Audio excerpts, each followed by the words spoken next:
thoughts on the foul call again? Yeah, the state's next. What are you expecting? I think we're going to have multiple teams coming right back now. But, I don't have words for it. Fight it, and we're going to celebrate this and then get back to work. He's human. I get it. All right, thanks, man. You don't make that call. Mike, you have any thoughts on that? No. I thought I was put myself in the best position to stop Rodney. You know, I thought I guarded him good, but you know, what happened happened. Knocked him free throws and won. How do you think you did? How do you think So, do you feel like there was a similar situation earlier with Mike at the other end, and Yes. it kind of wasn't called there? Yes. At a higher degree. Much more contact in the exact same situation. Referee in the same spot. It's a double overtime game. 25-1 team, a 4-0 team, and a 23-1 team playing their hearts out. And let's go play another 4 minutes. Figure this thing out. Let the kids figure it out. It's disappointing. Because at the end of the day, I got to go in the locker room and look at them. What do you say to these guys in a pregame like this? I love them. It's proud to be their coach. Proud to be out there fighting with them. I love them. And this is the reality of what we teach every day about the things that we can't control. We worry about what we can control. I'm a bit of a hypocrite right now, but I'm allowed to be. They're not. I'm disappointed. Michael, talk about the three at the end of the first overtime. When you talk about that play. Oh, with Isaiah Boyce? When you taught it. No, wasn't that you? No, it was Isaiah. Oh, okay. Ralph, how about you? Ralph, what did you call there? I'm sorry.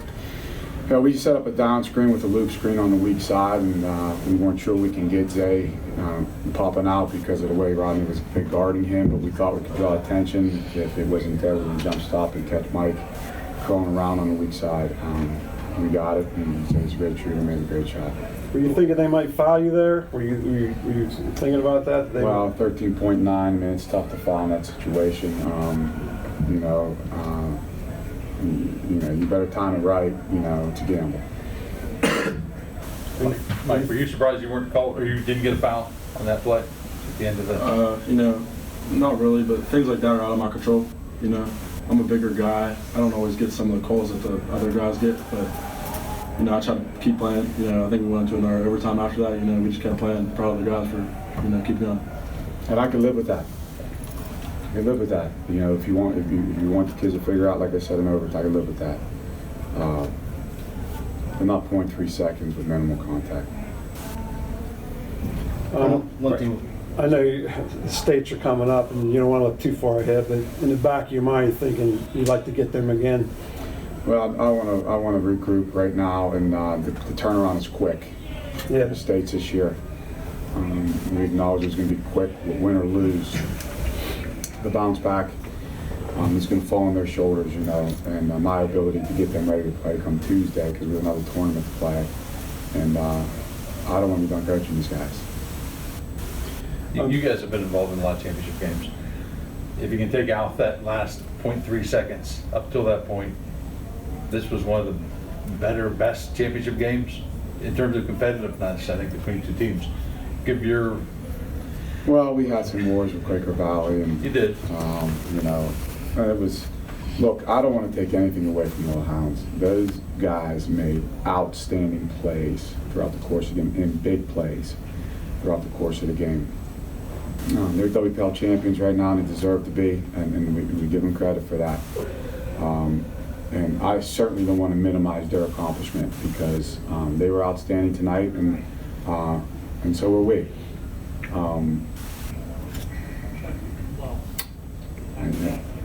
We should have been able to figure it out, but tons of credit to Coach Hager and his team and his players. Mike, after the game on the court and the immediate aftermath, I mean, a lot of players were probably in tears and dejected. I saw you kind of just like shaking hands with the other team and even smiling just about what a great game it was. Why were you able to take it, without, taking it so hard and be able to accept the loss? I guess? Probably just because I know I get to play with my guys again. I'm just grateful for that every time I'm on the court. But I just wanted to, it was a great game, you know. I didn't want to let it affect me too much, and just wanted to show great sportsmanship. You know, that's what we're taught here. Really just tried to lift my guys up because me and my grandma are leaders of the team, so just try to uplift the guys as much as I can, you know, let them know we still got more to play. No, we won't lose again.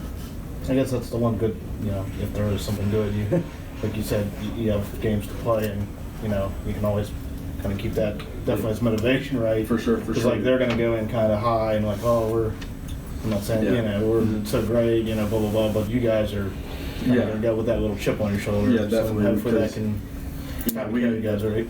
Yeah, we don't want to go out this season with empty-handed, you know. So I don't know. I'm just grateful I could play my guys again through all this. What was the plan defensively tonight? It looked like the zone worked at some point. You guys went to that too. What was kind of the plan? Yeah, to mix it up and try to, you know, hopefully maybe they might stare at it a little bit and, you know, struggle with it a little bit and keep them out of lane lines. That was the most important reason why and biggest reason why we played it. But then they got a little bit comfortable in it, and you know, we got out of it. And, you know, I listen to my guys too sometimes. You know, once you get to a certain point in the game, it's about, you know, when you got to get stops. I trust my guys with a body on a body, guarding them, and you know, even the plays that they made, I thought we guarded well, and that's why I don't want to discredit them at all. I mean, they made great plays with high hands and contested in the paint over top some guys who were really competing hard. So credit to them for that. And specifically, Ralph, what's just your take or your thoughts on a player like Rodney Gallagher and what he's able to do in these big moments? Because I think he plays the game right. He's competing out there. He's not out there to perform. So many superstars are out there trying to perform, and while you're trying to perform, you're losing. Rodney Gallagher's winning, and he wins because he plays it right, plays the game the right way. But I'll talk about the end of regulation there. You know, you guys had the ball, you know, called timeout. You know, the shot was redirected from Mike, had another chance, you know, loose ball. So, I mean, you guys were in good position there, right? And feeling pretty good, just things didn't go. Well, I mean, I think that's another thing you have to acknowledge. We had opportunities. Yeah. You know, we definitely had opportunities. We had the ball in situations where they made some good plays. You know, I thought baseline out of bounds with 4.5 seconds left. I can't remember first overtime or end of regulation. 4.5 seconds left, I think, end of first overtime.